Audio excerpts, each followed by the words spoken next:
안녕하세요. 나들론입니다. 오늘은 여러분께 그 형사 절차에서 이제 간혹 이제 여러분이 이제 피고인이 되시면은 국선 변호사를 선임할 수 있는 어떤 기회가 주어집니다. 보통은 이제 국선이라는 거는 뭐 청구 국선 뭐 아니면 재판장 직권을 하는 뭐 국선 뭐 이런 거 다 있는데, 기본적으로 여러분이 이제 좀 재력이 없으신 분들은 국선 신청하시면은 어지간하면 다 받아들여집니다. 그리고 변호사가 반드시 필요한 그 필요적 변호사건 같은 게 있어요. 예를 들면 뭐 살인죄 같은 경우에 그럼 이제 필요적 변호인이 선임되어야 되는 건데, 그런 경우 이제 자력이 없다고 하면 그냥 국선을 선임해 줍니다. 예. 근데 이제 국선을 선임을 한 것까지는 좋은데, 당연히 변호인이 없는 것보다는 있는 게 낫겠죠.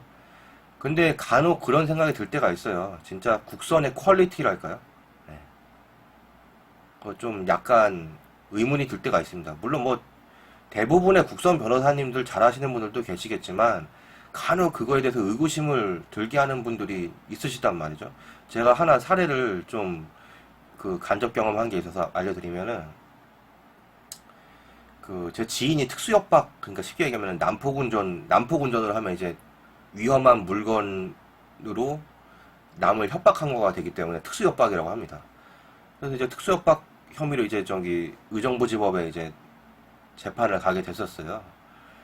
근데 이제 저한테 좀 얘기를 하길래 이렇게 되는데 어떻게 해야 되냐, 뭐 변호인 선임할 돈은 뭐 따로 없다. 그러니까 제가 그래서 국선 청구해 보시라고 그랬고, 뭐 그냥 국선 청구했더니 뭐 그냥 특별히 그 부속 서류 같은 거를 내면 좋은데, 뭐 예를 들어서 뭐 차상위 계급이라 그 차상위 그 계층이라든지, 뭐 아니면 내가 뭐 돈이 없다는 거를 증명할 만한 어떤 서류들, 그런 것들을 같이 내시면은 뭐 더 확률이 높아지겠지만, 그냥 국선 청구를 원합니다. 체크 딱딱 해갖고 그냥 내면은 어지간하면 해줘요. 어차피 판사도 자기 돈 드는 것도 아니거든요. 예.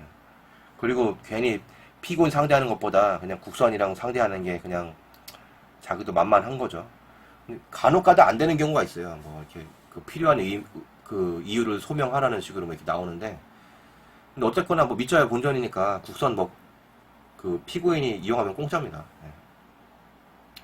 근데 중요한 거는 그 국선 하시는 분이, 국선 변호사가 그 원래는 보통 그렇잖아요. 이렇게 변호인을 선임하는 이유가 사실관계에 대해서 좀 이렇게 좀 자세히 얘기를 하고 최선을 도출을 하는 거잖아요. 아니 어떻게 무죄 변론을 할 것인지, 일단은 뭐 아니면 그냥 자백하고 죄송합니다 하고 그냥 뭐 양형으로 갈 것인지, 뭐 이런 것부터 시작해서 기본적으로 뭔가 사실관계에 대해서 좀 그 피고인 된 사람이랑, 그러니까 의뢰인이잖아요, 같이 뭔가 좀 치밀한 전략을 짤 필요가 있어요. 사실은 아무리 형사 어? 국선이라도.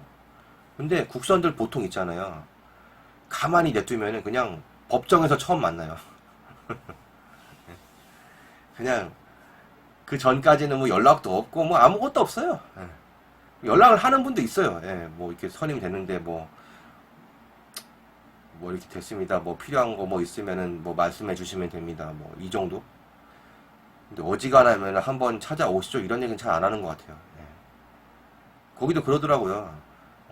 그 하도 연락도 안 오고 이제 기일은 다 다가고 하니까 자기가 이제 답답하니까 이제 변호사한테 전화 걸어갖고 사무실을 한번 갔다고 하더라고요. 그 전까지 연락도 없었대요. 그래갖고 이제 뭐랄까 어쨌든 그게 선임을 해놨더니, 국선이 이제 선임이 됐더니 당연히 잘해줄 줄 알았겠지만 뭐 얼마나 잘해주겠어요. 국선 그거 변호해봐야 그거 얼마 안 받습니다. 보통 형사사건 같은 경우에는 기본이 300, 400부터 시작하는 경우인데, 뭐 아무리 싸도 뭐 300 밑으로 하긴 쉽지 않을 겁니다. 뭐 어지간한 사건 아니면. 근데 국선들은 그게 아마 보수가 30만원, 하여튼 요 정도 올랐다고 얘기하던데, 29만원인가 하다가 뭐 30만원, 40만원인가 하여튼 뭐 요 정도 되게 싸요. 자기들이 이제 나라에서 돈 받는 게.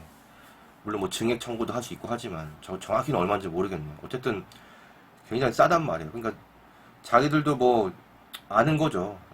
어떻게 보면 소명 의식을 가지고 하시는 분도 있어요. 근데 아무래도 우리가 봤을 때도 좀 그렇잖아요. 이렇게 좀 사건을 대하는 태도랄까? 아니, 법정에서 피고인이랑 같이 만나는 게 말이 돼요? 처음 만나는 게? 법정에서 판사랑 변호인을 같이 만나는 게 말이 돼요? 처음으로? 미리미리 또 상담도 하고 뭐 증거 있으면 미리 좀 분석도 좀 하고 조언도 하고 이게 변호사죠. 근데 국선 같은 경우에는 법정에서 처음 만나는 경우가 굉장히 많습니다.